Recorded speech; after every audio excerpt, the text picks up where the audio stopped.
Lafarge 嗰邊咧就係個球場嗰度咯。咁呢個咧，我而家就喺呢個應該 community centre，我冇記錯應該係呢個 studio box。咁而家我向呢邊咧就係應該係 Lafarge 嗰個 SkyTrain。呢條就係嗰條咩？一條咩 David Avenue。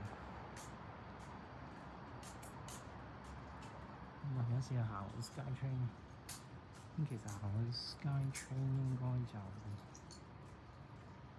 其實我覺得搭 SkyTrain 方便過揸車咯。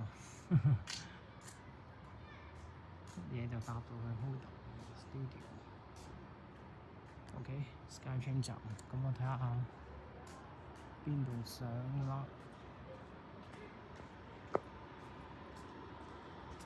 SkyTrain。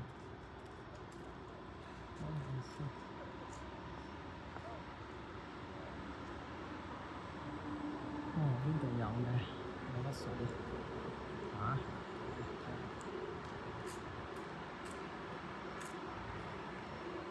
其實搭 SkyTrain 方便過揸車咯，我覺得。如果要嚟呢度踢波，我寧願搭 SkyTrain 咯。SkyTrain 啦，咁樣嚟啊！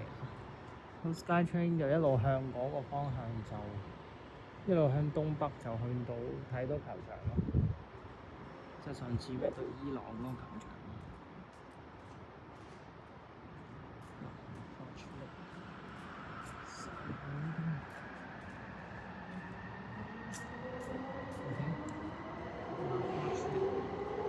頭先咧，即係我哋伊朗嗰場就喺呢度踢啦，講完 number three 啦。咁呢個應該就係個 main 嗰個場。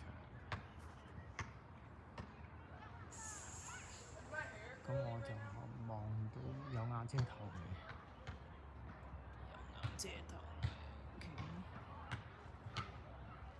數下周圍。